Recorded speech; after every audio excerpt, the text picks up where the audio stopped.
দেশের ৫ জেলায় বৃষ্টিপাতের আশঙ্কা, নদীবন্দরে সতর্কতা। বিএনপি জুলাই সনদ নিজেদের মতো করে বাস্তবায়ন করতে চায়, বললেন গোলাম পরোয়ার। গর্বের সন্তান ছেলে না মেয়ে তা আর প্রকাশ করা যাবে না। পাঠ্যবয়ে যুক্ত হচ্ছে জাতীয় বিপ্লব ও সংহতি দিবস। কক্সবাজার থেকে বেনাপোলগামী ইয়াবা চালান আটক সারসাই। শুভেন্দুর সহকারী হত্যায় গ্রেপ্তার ৩। দর্শক, শুনছিলেন দিনের শীর্ষ খবরের প্রধান শিরোনাম। এবার বিস্তারিত। তার আগে আমাদের ইউটিউব চ্যানেল সাবস্ক্রাইব করুন এবং সব খবর পেতে ফেসবুক পেজ ফলো করে রাখার পাশাপাশি ওয়েবসাইট ভিজিট করুন।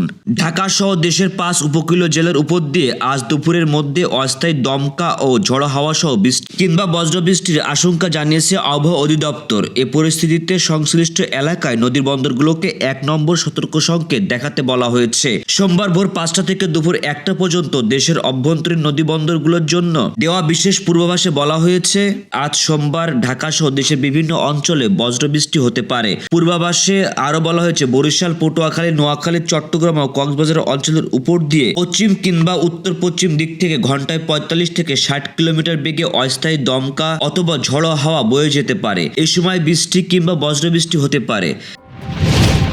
বিএনপি জুলাই সনদের স্পিরিট অনুযায়ী নয়, নিজেদের মতো করে বাস্তবায়ন করতে চায় বলে অভিযোগ করেছেন বাংলাদেশ জামায়াতে ইসলামের সেক্রেটারি জেনারেল মিয়া গোলাম পরোয়ার। তিনি বলেন, জাতীয় ঐকমত্য কমিশনের সংশোধিত সংস্কারগুলো যেসব প্রস্তাবে বিএনপি ভিন্নমত দিয়েছে, গণভোটে জনগণ সেসব মত খারিজ করে দিয়েছে।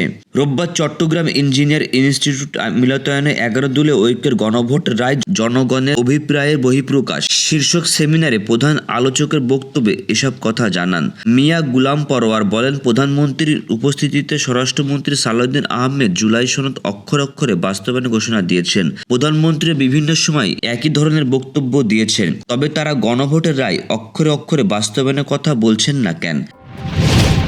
ভ্রূণের লিঙ্গ নির্ধারণ ও তা প্রকাশের অনৈতিক চর্চা বন্ধের ঐতিহাসিক রায় দিয়েছে হাইকোর্ট। এখন থেকে গর্ভের সন্তান ছেলে না মেয়ে তা আর প্রকাশ করা যাবে না বলে আদালত নির্দেশ দিয়েছেন। সোমবার বিচারপতি নাইমা হায়দার ও বিচারপতি জিনাত হকের সমন্বয়ে গঠিত হাইকোর্ট বেঞ্চের দেওয়া রায়ের পূর্ণাঙ্গ অনুলিপি প্রকাশিত হয়। এর আগে ২০২৪ সালে ২৫ ফেব্রুয়ারি আদালতের সংক্ষিপ্ত রায় ঘোষণা করেছিল।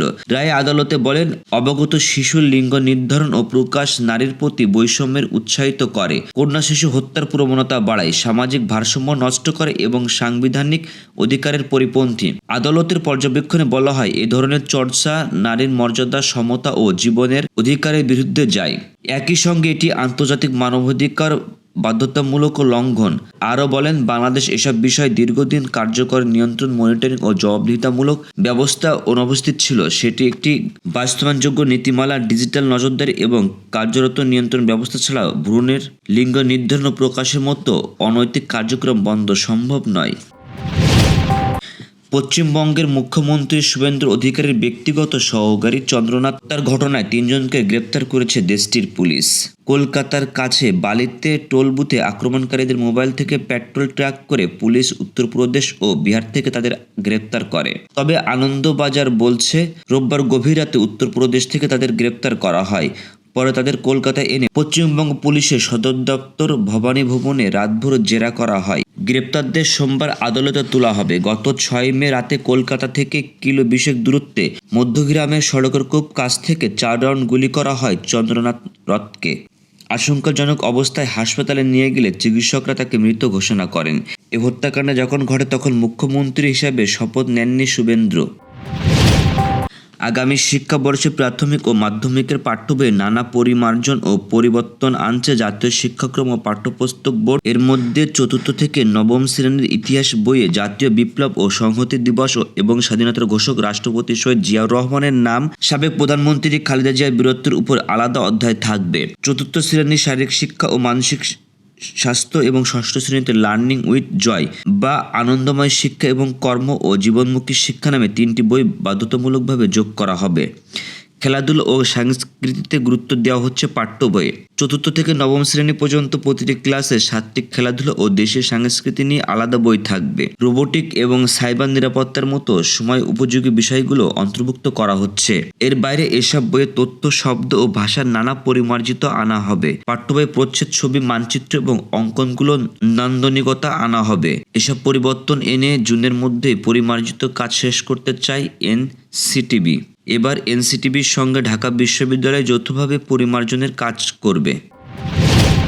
যশোরের শাসার বাগাছড়া বাজার থেকে 1000 পিস ইয়াবাসহ সুজন মিয়া ও খোকন নামে 2 মাদক কারবারিকে আটক করেছে পুলিশ। এ সময় পাচার কাজে ব্যবহৃত একটি লাক্সারি মাইক্রোবাস জব্দ করা হয়। সোমবার রাত 10টার দিকে বাগাছড়া বাজারের 0 পয়েন্ট মোড় থেকে সারসা ও ঝিগরগাছা থানা পুলিশ তাদের আটক করে। পুলিশ জানায়, কক্সবাজার থেকে বেনাপোলগামী মাদকের একটি বড় চালানের খবর পেয়ে যশোর বেনাপোল সড়কে অভিযান চালানো হয়। এ সময় পুলিশের সিগন্যাল অমান্য করে একটি সাদা নোয়া মাইক্রোবাস পালানোর চেষ্টা করলে গাড়ি থেকে ইয়াবার একটি পোটলা ফেলে দেয় পাচারকারীরা। পরে বাগাছড়া পুলিশ তদন্ত কেন্দ্রের সহায়তায় গাড়িটি আটক করা হয়। সহকারী police super Navaron circle Arif Hossain জানান, আটক 2 জনের বিরুদ্ধে আইনগত ব্যবস্থা প্রক্রিয়াধীন রয়েছে। এছাড়া এই ঘটনায় সঙ্গে জড়িত অন্যদের শনাক্তে কাজ করছে পুলিশ। এই ছিল এখনকার আয়োজন। পরবর্তী খবর দেখুন বেলা 3টায়। এতক্ষণ সাথে থাকার জন্য ধন্যবাদ।